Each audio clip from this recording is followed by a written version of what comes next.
To the average eye, you may not see what I see, but I see a gigantic snapping turtle right there, just waiting on me to stand on him. Those guys are no joke.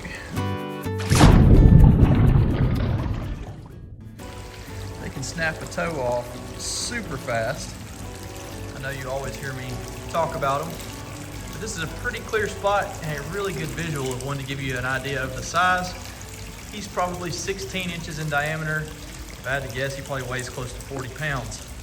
So we're not gonna mess with this guy today. We're gonna walk way around him. Today we have changed settings and we have left the ghost towns and we are in a main city creek. And this is a trash loaded creek, but it also has a ton of history in it. Once upon a time, close to this creek bank, there was an antique bottler. And this bottler discarded all of its bottles right here into this waterway. Some of these bottles are very rare here in the state of Alabama. As a matter of fact, some of them are worth thousands of dollars. So yes, we braved the snapping turtles to see what we can find. Today we're gonna walk downstream first before making our way upstream towards where the bottler actually sat. But because of the way the sun is, I wanted to go down here where the sun is shining first because that always helps us peer through the water. So let's go see what we can find. So the snapping turtle was right over there. This gigantic log jam right here has disturbed the bottom a pretty good bit, making the water run in different directions. There are mattresses and all kinds of nasty stuff entangled in it. But I always look really carefully behind these log jams because, as mentioned, the current changes. And I spotted a bottle down here and it looks out of place big time. It's got some color to it. That one has something nasty and milky inside of it, but it is the exact age bracket that we're looking for. This is a very common bottle. I don't know if you guys can see it. I may have to get it out in the sun, but it says Castoria on the side.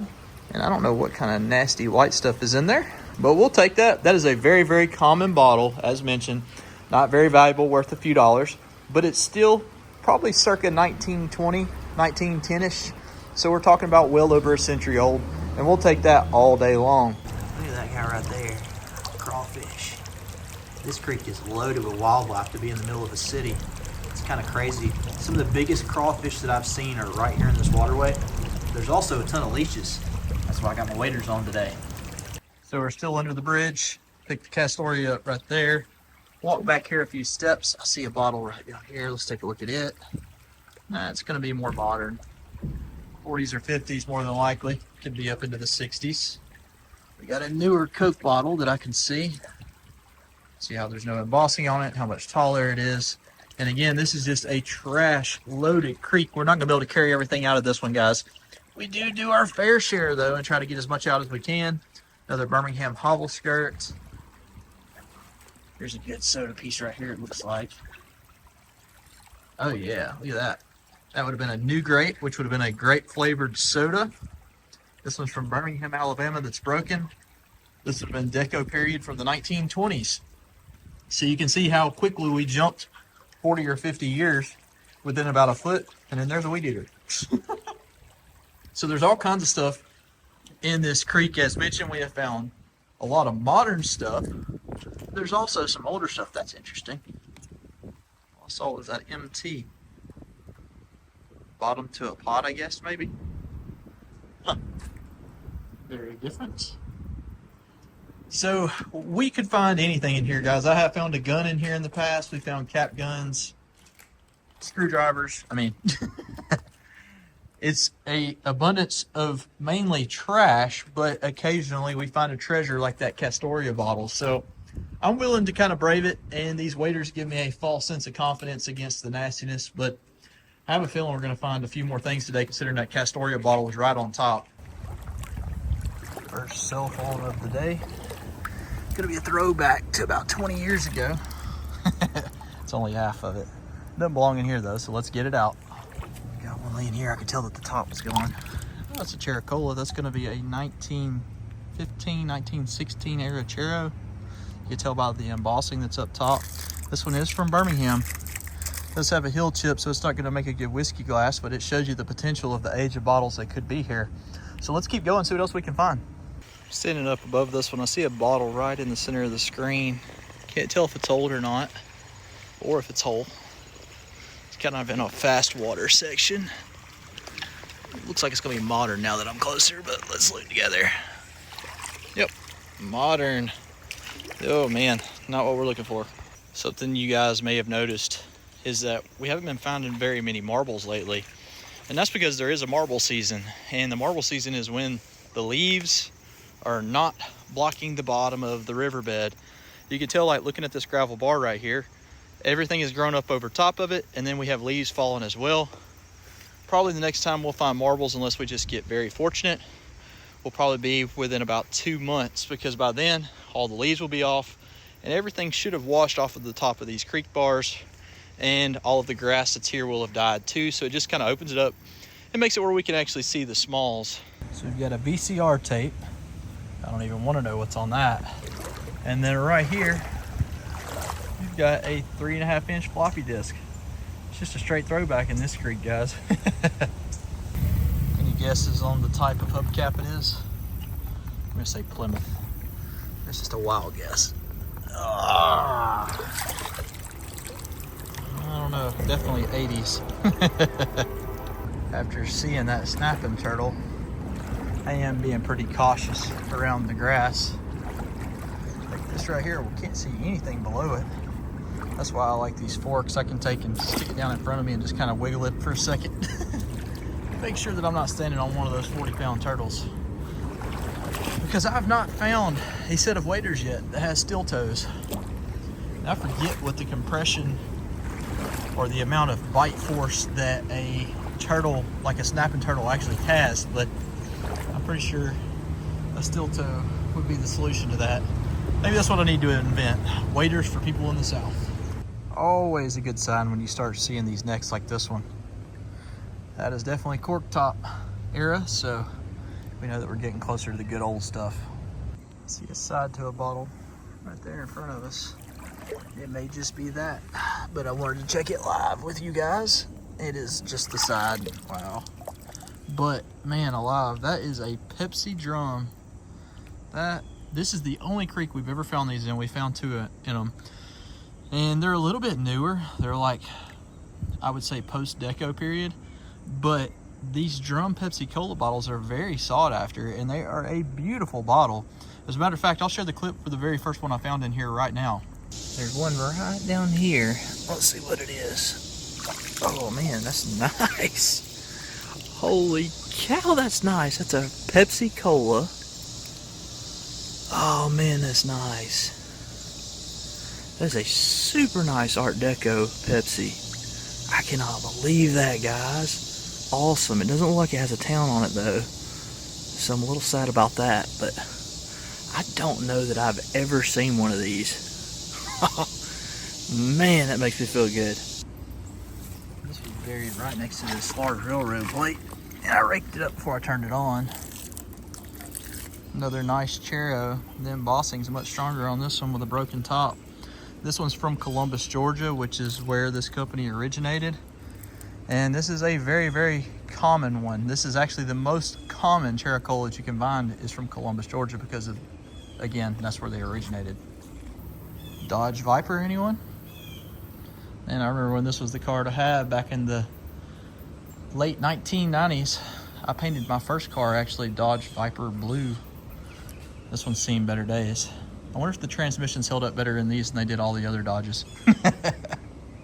We're headed into a deeper section of the creek. I've done pretty well right here. In the past, we have a big tree that's fell right along the bank line though, where I do pretty good.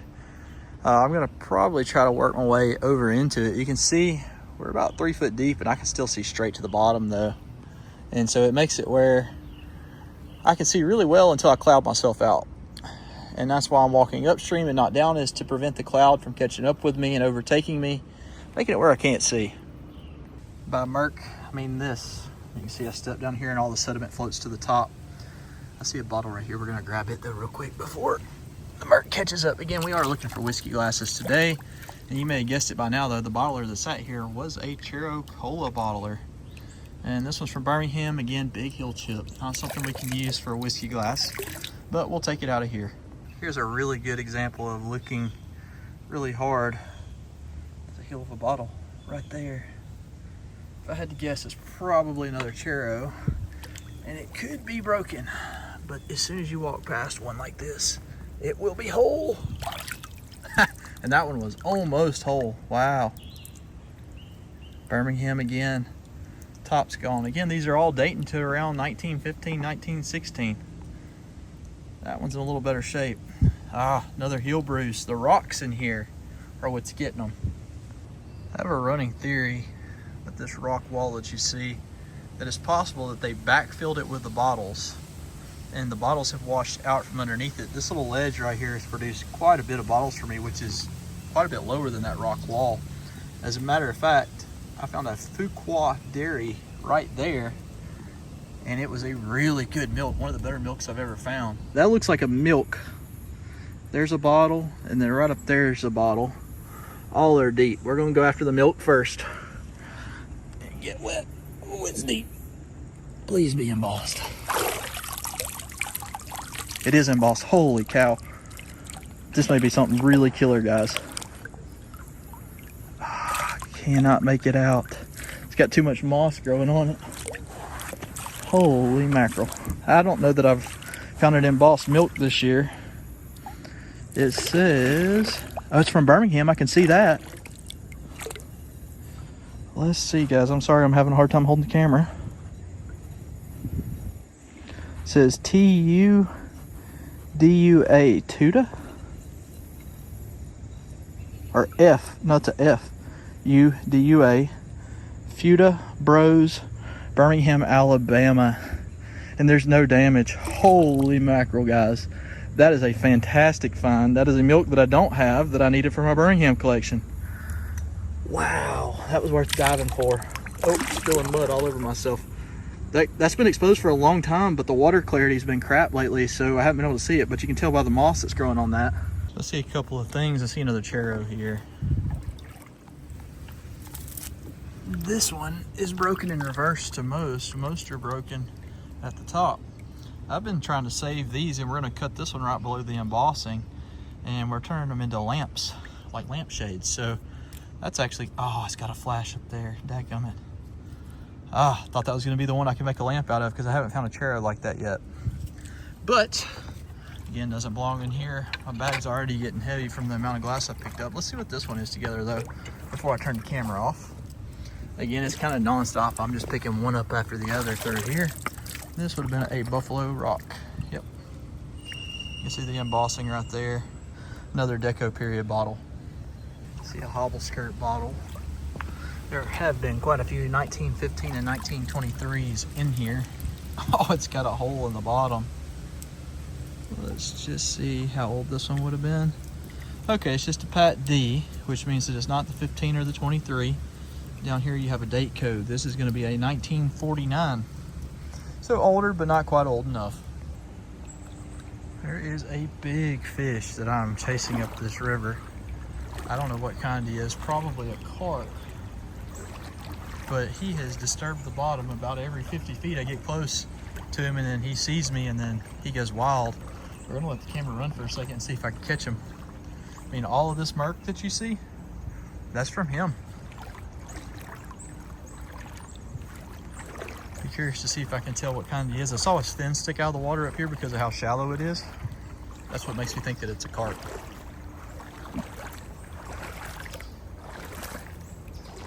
Bottles have been slow, but after the footprints, that's no surprise.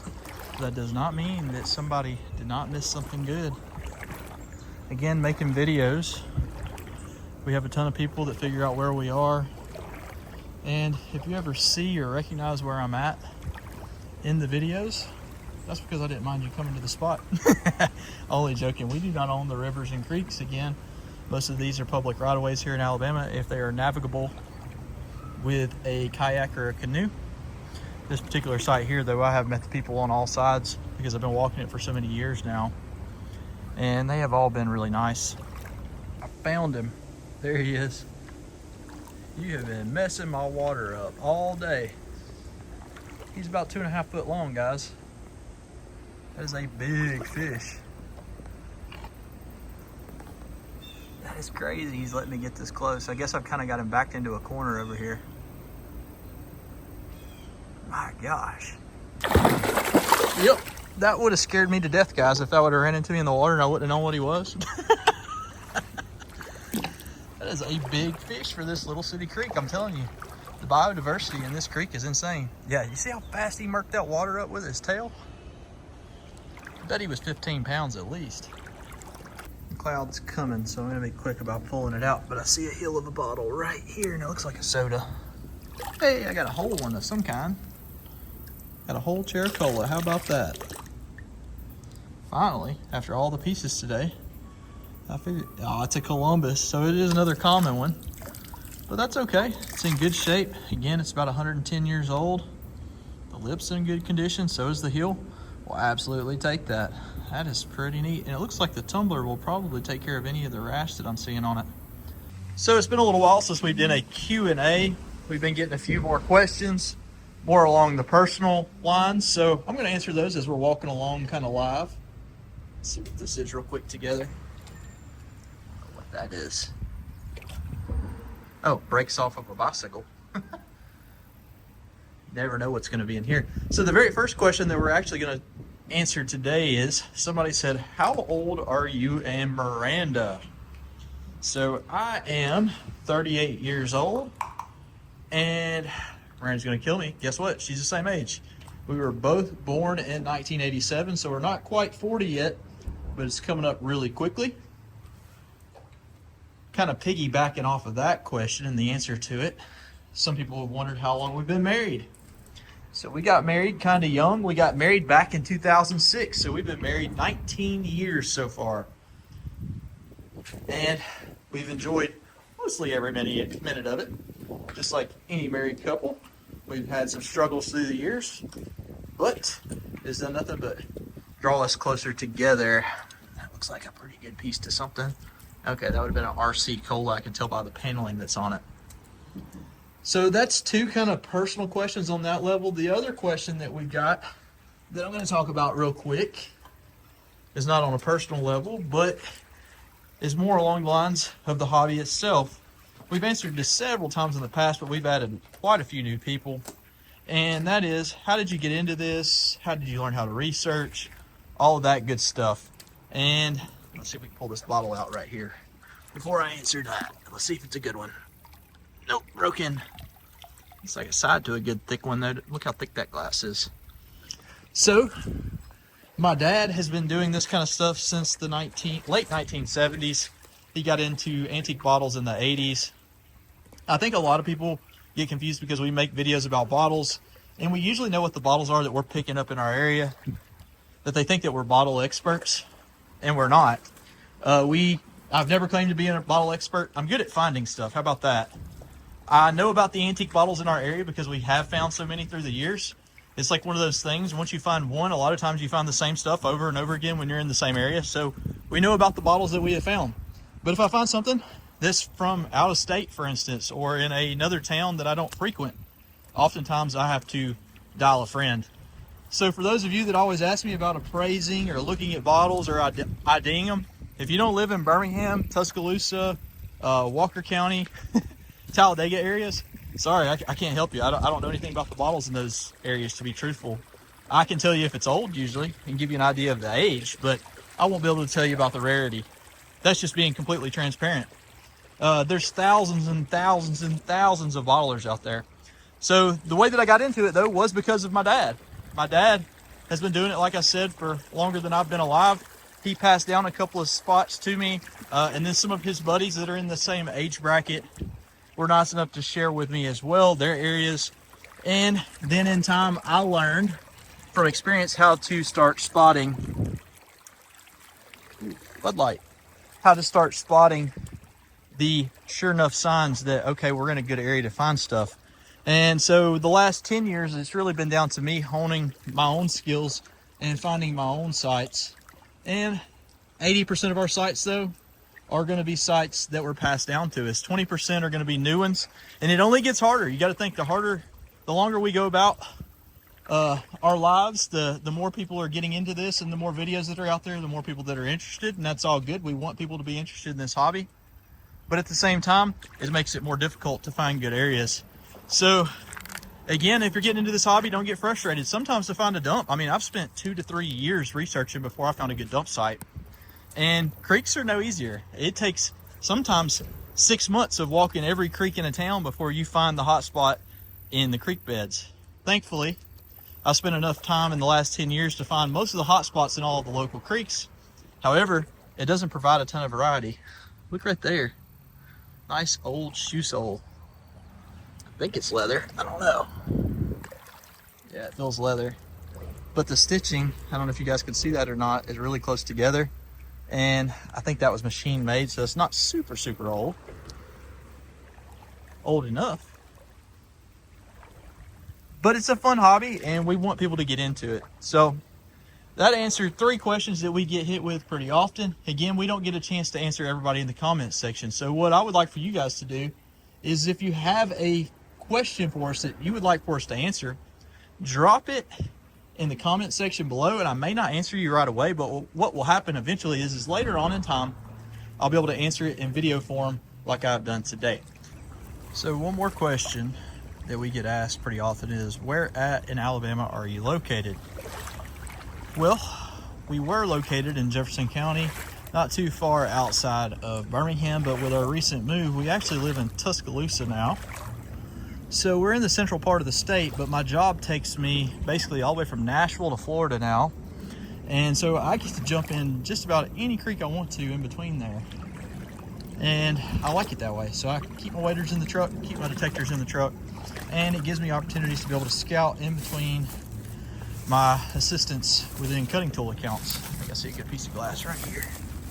Let's check this one out together. Set the bag down in my rake. It is embossed, I can see that. It is whole. Yay.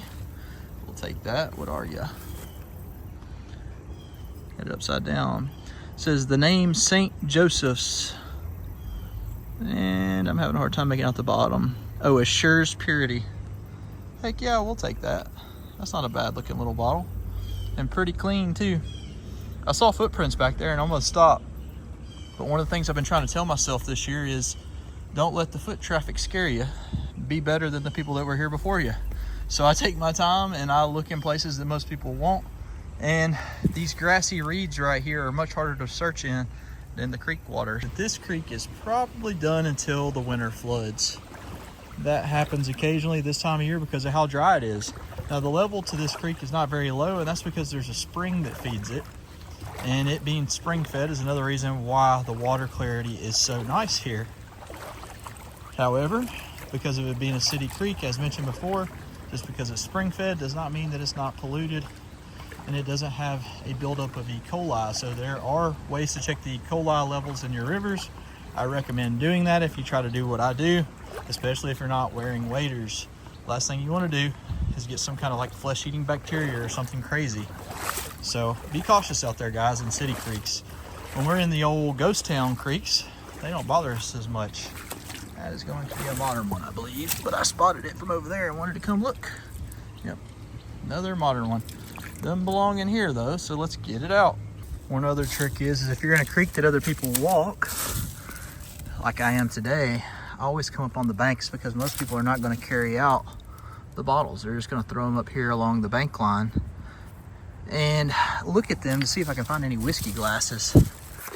There's an orange crush. Oh man, that one's got a big old flash all the way down it. Again, we're not going to be able to carry everything out of here. This was a bottler dump, so I mean, when I say there's bottles here, there are thousands of bottles. Looks like everything in this pile that somebody put up here is not going to be a good shot glass. Maybe bottom to a try me. Oh, it's broke too far too.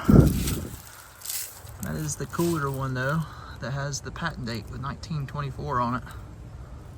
I don't know. Ah, got a little crack. I was gonna say I might be able to turn it into a single shot glass. Doesn't look like it though.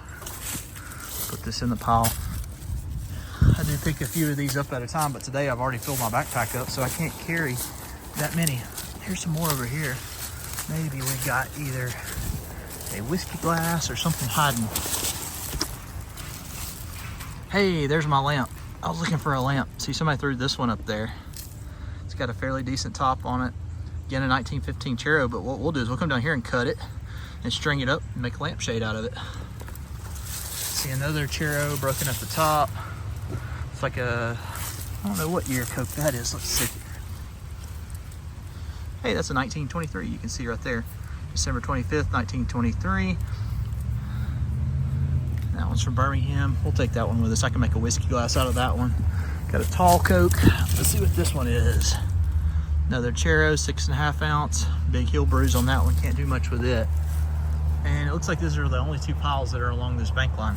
Again though, we got two that we're gonna be able to salvage from somebody else's trash. So I am back home now, and this past weekend we went to the beach. So I had my dad watching our dogs. I've been moving a ton of dirt with this tractor, and he walked past the tractor watching Pepsi, and right on this side, he said about 5 foot past the front wheel, he picked up a 1954 silver Rosie dime. So I guess I'm about to metal detect for the rest of the day. If I find some cool stuff, I'll put it in a future video. Regardless, we hope that you guys enjoyed today's adventure on the river. It wasn't super fruitful, but we had a good time anyways. If you enjoyed what you saw, be sure that you're subscribed, and we will catch you guys in the next video.